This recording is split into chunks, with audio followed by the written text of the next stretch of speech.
कहानी है रामपुर गांव की, जहाँ के मर्द महिलाओं को हमेशा नीचा दिखाने की कोशिश में रहते। अरे अभी तक खाना नहीं आया, क्या मुझे एक और शादी करने की जरूरत है? नहीं जी नहीं, ऐसा मत करना, वरना मैं कहाँ जाऊंगी। खाना लेकर मैं अभी आई जी। गांव की पंचायत में भी फैसले हमेशा औरतों के खिलाफ ही रहते। मैं जो फैसला सुनाता हूँ वो भगवान की आज्ञा होती है। इस लड़के ने अपने मन से शादी करके अच्छा नहीं किया। लड़के को घर भेज दो और इसकी शादी इसकी जाति की किसी लड़के से करवा दो, लेकिन ये लड़के, इसे तो गांव के बाहर निकाल दो। नहीं नहीं जमींदार साहब, ये क्या बोल रहे हैं? ऐसा नहीं हो सकता। मेरी बेटी मासूम है, इसे अच्छे बुरे की समझ नहीं है। अरे कहाँ जाएगी ये बेचारी?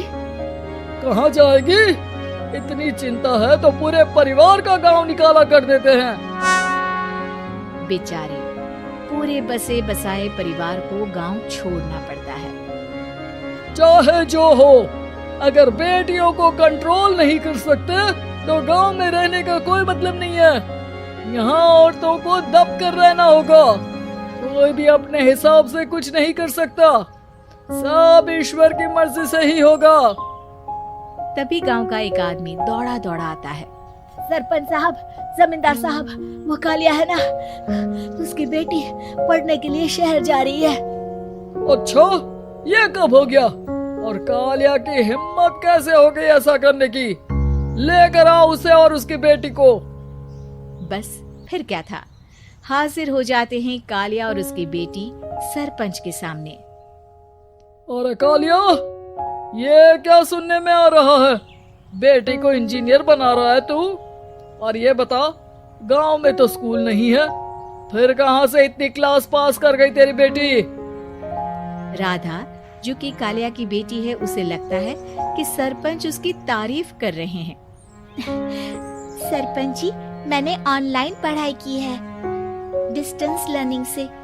सभी में मैंने अच्छे नंबर पाए हैं, जिसे देखते हुए शहर की इंजीनियरिंग कॉलेज में मुझे स्कॉलरशिप मिली है। वाह जी वाह, क्या होती है ये? पहले तो ये बताओ, फिर आगे की बात करते हैं। पूरा गांव राधा की बात सुन रहा था और राधा बोलती जा रही थी। तो ऐसे मैं फ्री में एक अच्छी शिक्षा लेकर गांव में जो कुछ परेशानियां हैं, जैसे बिजली, पानी और इंटरनेट जैसी समस्याओं के लिए काम करूंगी। मैं गांव को शहर से जोड़ने के लिए पुल का निर्माण करवाने का प्रस्ताव रखूंगी। मुझे पूरी उम्मीद है कि जल्द ही हमारा गांव भी तरक्की की राह पर चल पड़ेगा। राधा की बात सुनकर सारे गांव वाले ताली बजाने लगते हैं। सरपंच को समझ नहीं आता कि वो क्या करे। चुप रह नादान लड़की, गांव के खिलाफ जाने के लिए तुझे गांव से बेदखल कर दिया जाएगा, वो भी पूरे परिवार के साथ। और हाँ, अगर ठीक से गांव में रहना चाहती है तो ये पढ़ाई लिखाई छोड़ दे। हम तेरे लिए गांव का कोई होनहार लड़का देखेंगे। तभी गांव का एक आदमी बोल पड़ता है। अरे नहीं नहीं सरपंच जी, राधा बिटिया जो बता रही है, अगर वैसा हो जाए तो हम लोगों को पैसा कमाने के लिए बाहर नहीं जाना पड़ेगा। हाँ जी, और ना ही कोसों दूर पानी के लिए भटकना पड़ेगा।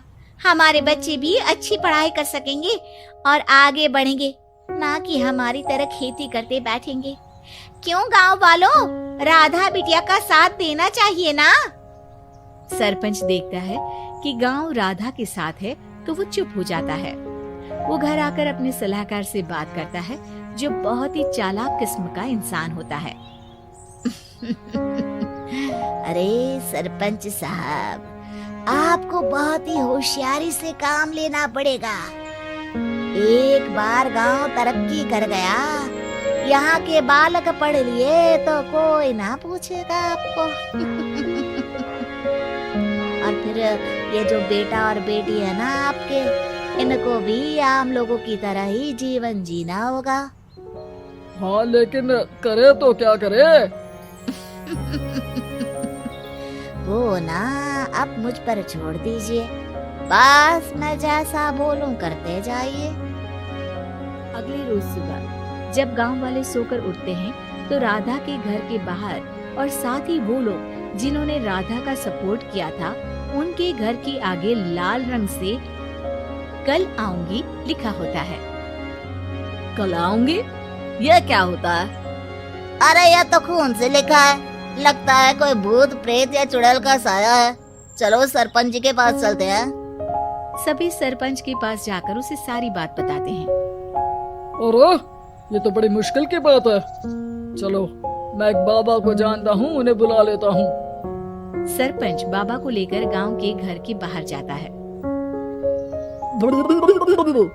ओहो, तो ये वो चुड़ैल है जो उन लोगों को निशाना बनाते हैं जो गांव को बदलने का सपना देखते हैं। वो गांव को ऐसे ही संपन्न देखना चाहती है, वो नहीं चाहती कि कोई बाहरी यहाँ का कायाकल्प करे।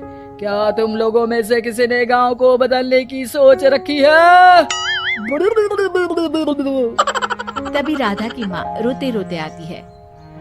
मेरी राधा घर से गायब हो गई है।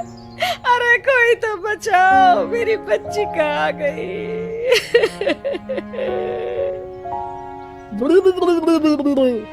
ले गई वो चुड़ैल, तेरी बच्ची को ले गई। अब वो उसे श्रापित करके छोड़ेगी, उस पर चुड़ैल का साया हो जाएगा। तभी बुरी सी हालत में राधा भी वहाँ आ जाती है। उसके बाल चुड़ैल की तरह फैले होते हैं और कपड़ों में खून लगा होता है। सभी राधा को देखकर डर जाते हैं। माँ, पता नहीं मुझे कौन उठा कर ले गया था। अरे दूर दूर हो जा चुड़ैल, अब हम लोग इस गांव में नहीं रुकेंगे। अरे कैसी बातें कर रहे हैं आप? कल तो आप मेरे भरोसे गांव का हुलिया बदलने, अपने बच्चों को पढ़ाने और तरक्की उन्नति की बात कर रहे थे, तो आज क्या हो गया आपको? ये फिर तुम लोगों को बहकाएगी। ये चुड़ैल गांव में आ चुकी है, ऐसे ही ये तुम्हारे घर के बच्चों को भी ले जाएगी। गांव वाले राधा को गांव से बाहर निकाल देते हैं। उसके माँ बाप रोते रहते हैं, लेकिन गांव वाले नहीं मानते। मैं भी अपनी बहन के साथ गांव के बाहर रहूंगा, लेकिन वो पढ़ाई नहीं छोड़ेगी। वहीं सरपंच के घर पर सलाहकार कहता है। देखा, सांप भी मर गया और लाठी भी नहीं टूटी। लेकिन अगले ही दिन सरपंच के घर के बाहर भी वही शब्द लिखे होते हैं। और फिर सरपंच की बीवी कहती है, हमारी बेटी को किसी ने अगवा कर लिया है। तभी राधा का भाई वहाँ आ जाता है। अरे गांव वालों, मैंने सरपंच जी की बेटी को देखा था। वो चुड़ैल उसे उठाकर ले जा रही थी। अरे क्या मजाक कर रहे हो? नहीं नहीं सरपंच जी, आप नहीं जानते। वो चुड़ैल अब आपकी बेटी में आ जाएगी, जैसे राधा के अंदर आ गई थी। तभी सरपंच की बेटी वैसी ही हालत में वहाँ आती है जैसे राधा आई थी। पापा, पता नहीं कैसे मैं गायब हो गई थी। चुड़ैल, इसके अंदर भी चुड़ैल का साया है, मारो इसे। अरे नहीं नहीं, इसे भी राधा के पास गांव के बाहर ही भेज दो। अरे चुप रहो, मेरी बेटी कहीं नहीं जाएगी और चुड़ैल बुड़ैल कुछ नहीं होता है। अरे कैसे बात कर रहे हो सरपंच जी? आप तो बोल रहे थे कि आपका फैसला भगवान का ज्ञान होता है, तो अपने पर बात आई तो अब आप ऐसे बोल रहे हैं। अरे ना ना ना, आपको अपनी बेटी को त्यागना ही होगा। अरे बुलाओ बाबा को। राधा का भाई बाबा को ले आता है, जिसे अब गांव वालों के डर के कारण सच बोलना पड़ता है। मैं कोई बाबा नहीं हूँ, मैं तो मोची था। ये सलाहकार महोदय ने मुझे कहा था एक्टिंग करने को। वो मुझे पैसे देने वाले हैं। अब मुझे माफ कर दो। गलती हो गई, मुझे माफ कर दो। तभी वहाँ राधा आ जाती है।